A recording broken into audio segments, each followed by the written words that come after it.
was a good week overall, and maybe I'll start there. Like, I became the cameraman for the week, and go check out all the videos that we got. I'm still learning, so you're seeing some of the stuff that like, hey, this could be better. I know we will get it, but overall, I'm seeing people check out the views. I saw the views and the likes there, so in the comments too. People are not happy with the Usman video. They're saying Usman's not the boogeyman. I saw that. Check that out. Dana White was all over the Compas on the Beat channel. We had Sean O'Malley, the Mexicans that disappointed. We'll get it to right now real quick. Brandon Moreno, Yair Rodriguez, Volkanovski, what. Plenty of content on the channel there. So it was a good week. And I even got to see Power Slap, Fernando. Adam Hill's favorite event in Las Vegas, Power Slap. And I got to hang out with Adam too, which is also, I don't know, hanging out with Adam or Power Slap, which one was better? I can't figure it out. But it was a very eventful week in Las Vegas, and I feel like I needed that. It's been a long time since I've been there for a minute. Yeah. No, we need to go back. The heat was the only thing that kind of got to me, but other than that, like I was actually pretty fine. I didn't think the heat was that bad. I thought it was going to be a lot worse, but I think it's the wet heat that gets you, like the one that's like the humidity and all that in Florida. But I was as soon as I see Adam, he's like, well, yeah, these lightweights didn't want to come out longer. I start laughing. I'm like, right away, he just tells me these lightweights, talking about Gilbert. And I just started laughing. I'm like, oh my God. I'm like, but yeah, it was good. While Gilbert was playing cameraman, I was uploading videos and stuff. And obviously talking to Adam Hill and because obviously I didn't get to see Adam all that long. So I was like, oh, okay, I'll chat it up with him. And it's always good to see him. He's honestly, in this business, you meet a lot of different people, and Adam's really one of those guys that really looks out for you, and he's a great guy. So it was definitely awesome to see Adam. But Gilbert, obviously, this was my first time at a UFC event. And before anything, I got to shout out the UFC because the media food was on point. I actually usually complain about media food. I actually thought they did a really good job. And then guess what? After the event is over, they don't take the food away and take everything away. No, they add to it. They brought subs out for everybody to have, to eat. Chips and sodas were there all along. It's not like at SoFi where they take the food. As soon as the journalists go down to go get interviews, they take everything away. No, here they give you more. It was I thought it was a pretty cool thing. They had a barista too and an ice cream machine. So we get there, and first Gilbert gets up. He's like, hey, I'm going to go get a coffee. I was like, whoa. I was like, did I mishear you? I'm like, you're going to go get what? He's like, a coffee. I'm like, dude, it is hot as hell, and you're going to get a coffee? He's like, I haven't had my coffee today. I'm like, okay, that explains a lot. I'm like, go get your coffee. And it's funny because I saw the barista a couple of times. People would go order and come and sit down. The barista would bring it right to them. I'm like, wow, this is impressive. So definitely a cool, it was cool for the first time for me being there. I thought the UFC thing was definitely awesome. Yeah, so I used to cover it a lot, when I was in Vegas, and that actually was my first time covering UFC since I moved back. So 2018, about 4 or 5 years, I haven't covered a UFC event, and I kept trying to tell you how it's gonna be. I'm like, and then I wasn't sure, and it was kind of mostly the same there. They have a lot of interviews come out after each fighter, and then the main event, people pretty hyped up. We were trying to watch Robbie Lawler from the arena, and he did his work in 17 seconds, 38 seconds. We tried to turn the corner to go sit down in the media seating, and oh my God, and Gilbert and I run back to see what happened. Dude, that's the thing that maybe I could segue here. Like, people were saying it was a very exciting card. For me, it didn't feel like it for two reasons. Because we were really busy working, because they pump out these interviews quickly, and it's one after another. You have to do all these. That's why and they bring in guys like Sean O'Malley. Like, and you didn't even Usman. Know that Usman. We didn't know that they were going to talk. I was hoping Adesanya would come in because he was there. I wanted Juliana Pena because I wanted to ask her about, hey, like, are you going to call her Nunez out and try and get her to come back and fight? Or even Donald Trump, but I don't know. Wink, wink. But yeah, the segue is, that felt like I was busy, but then I was like, it was kind of disappointing because all the Mexicans lost. Besides, shout out to Jesus Aguilar, the most basic Mexican name ever, but he had a nice knockout, right? 17 seconds, and he starts out the card that way. I think he might have been the second, maybe second, but then he was the first of 5 Mexicans, and then all the rest of the 4 of them lost. The Mexicans. Gilbert and I turned to her and we go 1-0. Let's go. and then we're keeping tabs on the girl, the low Mexican girl. I'm like, oh, she's a favorite. And then we saw the Brazilian girl with the neck tattoo. I'm like, is they gonna go well? Sure enough, she got knocked out quickly, and it was just brutal. And like, you could tell, like the thing about UFC International Week, you saw a lot of people from different countries there to cover like their respected, or not respected, their fellow countrymen. You saw some Aussies there, you saw some Brazilians, you saw some Mexicans, and you could tell there's some of the Brazilians was like, yeah, yeah, yeah, and they were like cheering on all the ones. And Gilbert Burns, by the way, nice name, also Brazilian, was crying seeing Pantoja beat Moreno. That's how much I care over there in Brazil for the MMA fighters. But that was a letdown for the Mexicans, though. No, it was, but honestly, Gilbert, I actually thought the Moreno fight and the It was Pantoja good. fight, I thought it carried the whole event, and really, I was really impressed by both fighters. The fight that Moreno had, really, the dude, like, there was 3 times that I thought he was gonna get tapped out, and he was able to maneuver. He stayed patient. He was able to get around. I thought that was pretty cool. The guy Alonso, that guy stood out to me. That he's a former, I can't remember his last name, but he's Manyfield, I think. Mainfield. He's a former Arena League football player turned UFC fighter. I was like, oh wow, that's actually pretty cool. So, and that was the only question I asked. I asked him about the patience that he had during the fight, and he actually opened up, which was actually he's like, thank you so much for asking about that patience. And Gilbert, they thank you. Like, these guys are actually really nice guys. Like, they just took a beating, or they won, so they beat the crap out of somebody. Then they come in and they thank us for our questions. I'm like, oh hey, like, this is pretty cool. Dude, and yeah, one thing I noticed for UFC interviews, like each guy got like 20 or 30 minutes. I'm like, how many times Oh I my gotta god, I talk to thought it was. the prelim dude? But I guess people really care. So like we're the ones that Well, get out of here. you and I are used to 5 to 6 minute interviews with NFL players. Like, we're not used to 25, 30 minutes. Dude, when we were talking to Bo Nickel during the Moreno Pantoja fight, I'm like, get him off the stage. I want to watch this fight. But I feel bad for the dude. But we still had they still paid him attention and talked to him. Oh my god, I know. That was definitely funny. But Gilbert, let's just start off with well, that was what do you think is next for Moreno and Yair Rodriguez after both of them lost on Saturday? Well, the Moreno's a little tricky only because he's lost 3 times to the dude. One doesn't really count because it was on the either Ultimate Fighter, Ultimate Fighter. Yeah. And one was before the evolution of Brandon Moreno, and then it kind of feels like, okay, you lost 3 times, but the first 2 don't really count. So maybe it's 0-1. And then also how good that fight was. You know, people are calling it fight of the year. You know, so people who watch UFC all the time are saying that. So I think because of that, and it was the first time they fought for a belt, I think it warrants, I guess, somewhat of a rematch, even though it was a 4-time fight there. So I think they're gonna do it again, but we don't know where. And then, you know, well, Dana announced that Brandon either fractured his wrist or he did something in the first round. So this might be the last time we saw Brandon this year. Maybe this year. I saw a picture of him he took it with somebody, maybe one of his stable mates, and he just like beat up. He had his hand was in a cast. And then Yair Rodriguez, that one's a little more trickier because like he just got worked. Like he got his ass kicked by Volkanovski. Volkanovski just has a high motor, machine, dude. He's a machine. But and then Kevin Ioli, the sports reporter for Yahoo, who covers MMA, UFC very well, he kept saying like he doesn't do anything special, but he just does everything very well. Like he's not an exciting fighter, but he just outworks people. And it was like you get smothered, and you could tell Yair couldn't do anything. Like I wanted maybe this is where the Gilberto curse lives on, because he was getting his ass kicked for the first couple rounds. And he finally got some space. He wasn't on the ground. He was round. A couple kicks here and there, and it's like 1 minute to go. I'm like, oh, he fucking won this. Sorry, again, that's my mistake. He freaking won this round because he finally got some space, got some kicks, and then boom, real quickly he got knocked out. I thought it was kind of a quick stoppage, but I called that one too soon. But overall, I think he got dismantled. So what do? You kind of go back down and work your way up again.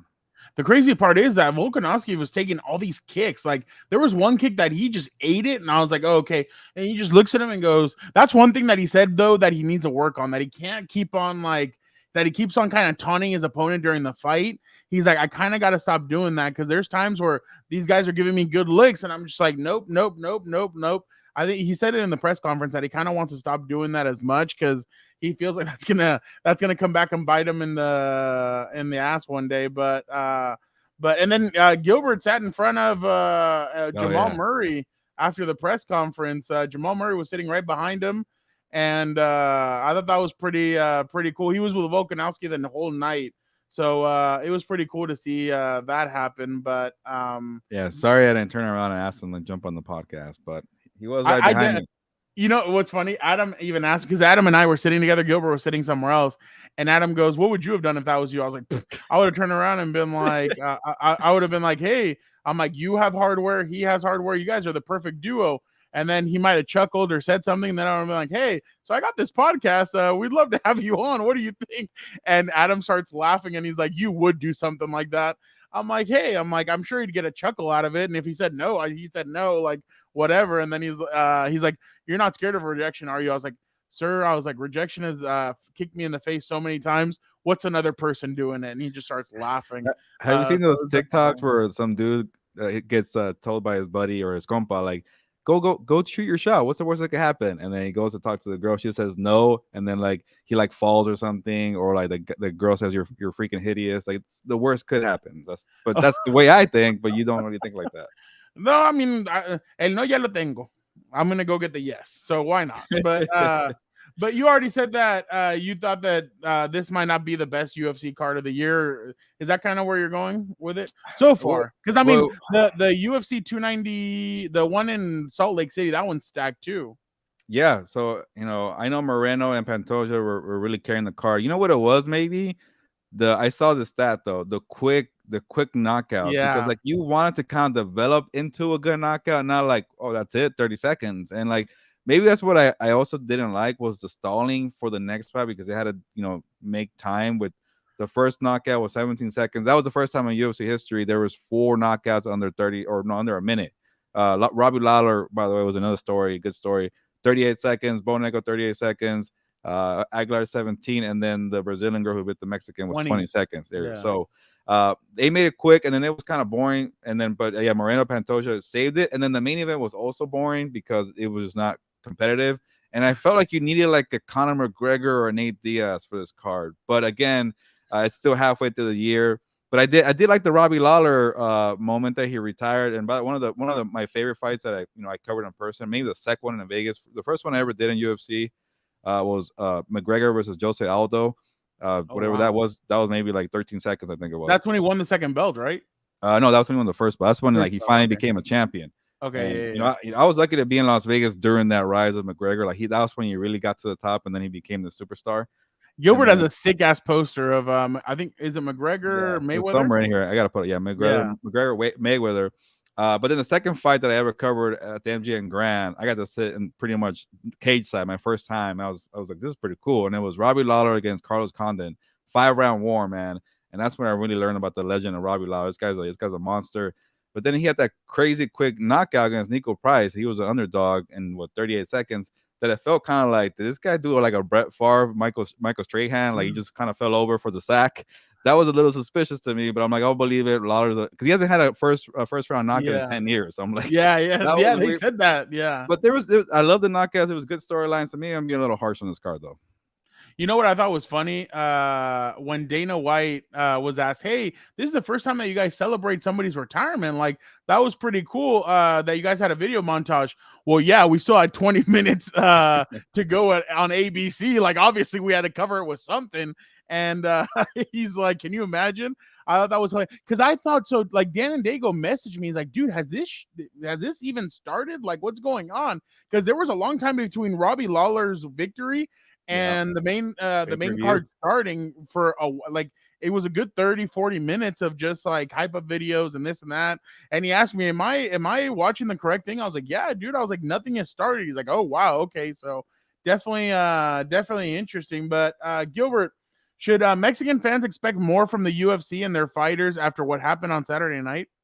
Yeah, they should, because like Moreno and Yair were asked constantly, what's it feel like to be two Mexican fighters on the co-main and the main event. Is it a big accomplishment in Mexico? And they're like okay, like you guys are finally here. He's like, nah, like we've been here, man. We're taking over the sport. And then you have that performance, like, oh, that was really terrible. You know, like especially like Moreno, you lost to the guy 3 times, and then Yair not having a chance either. So, and then one question that stood out to me, Mexican media, they love to kind of stir the pot there. Saying big controversy in Mexico, which I believe in Mexico, but not here. that Canelo Alvarez handpicks his opponents, and people are fed up with Canelo Alvarez. And it is an opportunity for MMA Mexican fighters to take over Mexico boxing. And what they showed on Saturday, no way in hell that you guys are going to overtake boxing in Mexico. Not right now. You're gaining steam, but you need a superstar like Canelo and also a long, lineage of history, and then with sustained it, not like fall apart like that so badly. So maybe they take a couple steps back, but to see 5 of them on a card, that was impressive though. I'm gonna put it like this: everybody knows that Team USA, obviously in soccer, hasn't been that good. I feel like right now they're starting to catch up. They're starting to grow, and now they have stars, young stars, all over Europe and stuff like that. I feel like that's what's happening right now with Mexico and the UFC. They're starting. They already had seeds planted. They're starting to. Everybody in Mexico knows it's boxing. Boxing or soccer, those are the 2 things that you do. Now you're starting to see them in baseball. You're starting to see them in the UFC. You're starting to see more of that growth and the athletes starting to do that. And I feel like in a couple of years, right now, yes, it was cool to see Yair, Brandon, and I can't remember. Jesus Aguilar. Yeah, no. But what's her name? The champion. She's yeah. I'm blacking too. Sorry. Yeah, I blanked on her name. Her. We'll get it. Yeah, no, sorry, but Grasso, something like that. Yeah. There you go. So, it's cool to see 3 champions at the same time, but it's gonna take a while for them to be able to be consistent champions, be in the sport, and be able to dominate. I think it's going to take a little bit, but I think they're on the right path. Like you said, 5 fighters on this card. I think, by the way, I think that card on September 16th might not feature as many Mexican fighters as we thought, just because you already heard Jesus Aguilar said he had to fix something in his teeth. So he's probably out. Brandon Moreno and Yair Rodriguez, the way they looked, I don't think either one of them fights September 16th. So it might just be De Grasso that fights. If she beats Shevchenko for a second time and makes it seem like it's not a fluke, that's a big one for Mexico. 100%. But yeah, so I just think Mexico is on the up and up. I just think it's going to take them a little bit, but I really do think that they're on the up and up when it comes to the UFC, because UFC is a new thing in Mexico, and they're barely starting to kind of realize that it's a different sport. It's fun. It's interesting. It makes you really it's not like in boxing. In boxing, you're trying to find a way to beat your opponent, but you're only using your hands. Here, you're using elbows. You're using different things. And you saw in one of those, Volkanovski hit Yair in the head, like he headbutted him, but he kind of that. I thought he got stunned off of that, and I was like, oh, that kind of he was kind of all weirded out after that one. So you can use basically anything in there. But yeah, so I think Mexico's on the right path though. And I've noticed it's getting popular. And a quick side story, I have a half brother in Mexico, same name by the way, Gilberto. I guess I'm technically the 4th or 3.5 because they have different mothers. But he was like an amateur MMA fighter. So I went to a couple underground shows, and they call him Chile Rodriguez. And people love the underground show. They're like young people in their 20s. I think I was like early 20s at the time. He was late 20s, just watching MMA underground stuff. So I think it's growing from there. And then the more you see people that have names, the more you want to do it. So maybe eventually, like in 10 years, kind of like boxing here, man. It's kind of a little dead here when it comes to that. So maybe in Mexico, it's a shift, but I don't think it's that time yet. I agree. Do you think Jesus Aguilar had the KO of the year? It was a nasty one. I want to know more about him. I don't know about KO of the year. Again, I think Robbie Lawler. I think Robbie Lawler is going to end up being kind of a good story KO of the year. As of right now, even the guy, the heel right now of UFC, DDP. Drake is Duplessis, whatever his name is. I forget. He had a nice 2-piece for Whitaker, and that was a surprise too. So it was a bunch of KOs. Nobody expected him to beat Whitaker. Whitaker was a head, or Whitaker. Whitaker. No, I think it's Whitaker. Yeah. Okay. He was a huge the DDP was a huge underdog. Yeah, and he got annoyed because people said he had nothing to lose. He was a nobody pretty much. He's like, what are you talking about? I have plenty to lose. And then he finally heel came out after he won. I'm like, okay, good, because he has to fight Adesanya, which is now as a UFC reporter said, there was racial undertones there, and Dana White was not happy about that question.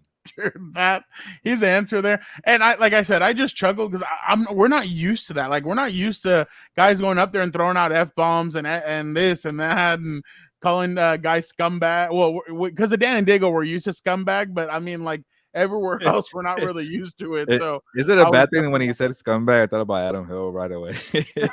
oh, dude, I was laughing. I was like, oh god. And the funny part, because Adam was sitting next to me. Anytime Dana would say anything, I turned and I'd look, and Adam was just in his computer. I'm like, yep, he's not. He's God bless him. So he had a message for the Chihuahua fans that drove to see Yair Rodriguez. That was funny there. Oh yeah, that was hilarious. I was definitely all about it.